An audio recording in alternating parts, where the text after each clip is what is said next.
June 21 നടക്കാനിരിക്കുന്ന NEET UG പുനഃപരീക്ഷയുടെ പശ്ചാത്തലത്തിൽ രാജ്യം വലിയൊരു ഡിജിറ്റൽ നിയന്ത്രണത്തിന് സാക്ഷ്യം വഹിക്കുകയാണ്.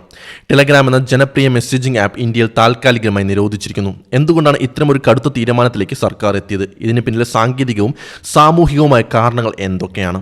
നാഷണൽ ടെസ്റ്റിംഗ് ഏജൻസിയുടെ ശുപാർശ പ്രകാരം കേന്ദ്ര ഇലക്ട്രോണിക് ആൻഡ് ഇൻഫർമേഷൻ ടെക്നോളജി മന്ത്രാലയമാണ് ടെലഗ്രാമിന് താൽക്കാലിക നിയന്ത്രണം ഏർപ്പെടുത്തിയത്. ജൂൺ 22 വരെയാണ് ഈ നിരോധനം. ഇതിനൊപ്പം ടെലഗ്രാമിലെ മെസ്സേജ് എഡിറ്റ് ചെയ്യുന്ന ഫീച്ചർ ജൂൺ 30 വരെ ഇന്ത്യയിൽ പ്രവർത്തനരഹിതമാക്കാനും നിർദ്ദേശമുണ്ട്. പരീക്ഷയുമായി ബന്ധപ്പെട്ട ക്രമക്കേടുകൾ തടയുക എന്ന ലക്ഷ്യത്തോടെ IT ആക്ട് സെക്ഷൻ 69A പ്രകാരമാണ് ഈ നടപടി. എന്തിനാണ് ടെലഗ്രാമിന് മാത്രം ലക്ഷ്യമിടുന്നത്? പല പ്രമുഖരും പരീക്ഷാ പേപ്പർ ചോർച്ചയുമായി ബന്ധപ്പെട്ട് ടെലഗ്രാം ഗ്രൂപ്പുകൾ ഉപയോഗിക്കുന്നു എന്നാണ് ആരോപണം. ഏറ്റവും പ്രധാനപ്പെട്ട കാര്യം എഡിറ്റ് ഫീച്ചറാണ്. ഒരു സന്ദേശം അയച്ചതിന് ശേഷം അതിൽ മാറ്റം വരുത്തിയാലും പഴയ ടൈം സ്റ്റാമ്പ് തന്നെ നിലനിൽക്കും.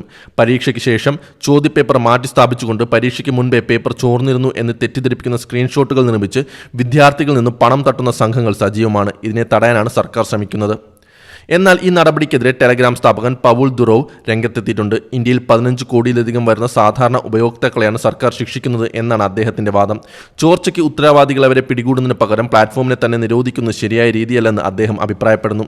ഇതിനകം തന്നെ വ്യാജ സന്ദേശങ്ങൾ പ്രചരിപ്പിക്കുന്ന 100 കണക്കിന് ചാനലുകൾ നീക്കം ചെയ്തിട്ടുണ്ടെന്നും അദ്ദേഹം വ്യക്തമാക്കിയിട്ടുണ്ട്. ഇന്റർനെറ്റ് ഫ്രീഡം ഫൗണ്ടേഷൻ ഉൾപ്പെടെയുള്ളവർ ഈ നടപടിയെ വിമർശിക്കുന്നുണ്ട്. ഇതൊരു ബാൻഡേഡ് പരിഹാരം മാത്രമാണെന്നും യഥാർത്ഥത്തിൽ ക്രമക്കേടുകൾ മറ്റു ആപ്പുകളിലേക്ക് മാറാൻ മാത്രമേ ഇത് സഹായിക്കൂ എന്നും അവർ വാദിക്കുന്നു. സാങ്കേതിക VPN ഉപയോഗിച്ചോ പ്രോക്സികൾ വഴിയോ ഇത് മറികടക്കാൻ സാധിക്കുമെന്നത് ഒരു വസ്തുതയാണ്.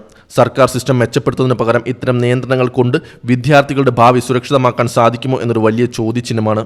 നീറ്റ് പോലെയുള്ള നിർണായക പരീക്ഷകൾ സുതാര്യത ഉറപ്പാക്കാൻ സർക്കാർ എടുക്കുന്ന നടപടികൾ സ്വാഗതാർഹമാണ്. എന്നാൽ ഇത് എത്രത്തോളം ഫലപ്രദമാണെന്നും സാധാരണക്കാരായ ടെലഗ്രാം ഉപയോക്താക്കൾക്ക് അത് എന്തുമാത്രം ബുദ്ധിമുട്ടുണ്ടാക്കുന്നുവെന്നും കണ്ടറിയേണ്ടിയിരിക്കുന്നു. ജൂൺ 21 പുനഃപരീക്ഷ എങ്കിലും യാതൊരു തടസ്സവും ക്രമക്കേടുകളും ഇല്ലാതെ നടക്കുമെന്ന പ്രതീക്ഷയിലാണ് ലക്ഷക്കണക്കിന് വിദ്യാർത്ഥികൾ. പക്ഷേ ഒരു ആപ്പ് മാത്രം നിരോധിച്ചതുകൊണ്ട് ഇതിൽ എന്തെങ്കിലും മാറ്റം ഉണ്ടാകുമോ? ഇല്ല എന്ന് തന്നെയാണ് ഉത്തരം.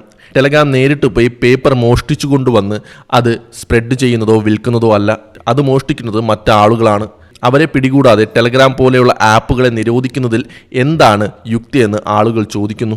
മറ്റൊരു വിമർശനം എന്തെന്നാൽ പേപ്പർ ചോർന്നു തടയാൻ NTA-ക്കോ സർക്കാരിനോ കഴിവില്ല. പക്ഷേ അത് മോഷ്ടിച്ചു കൊണ്ടുപോയി ടെലഗ്രാം വഴി വിൽക്കുന്നവർക്കെതിരെ നടപടിയെടുക്കാൻ ഞങ്ങൾക്ക് കഴിയുമെന്നാണ് അവർ പറയുന്നത്.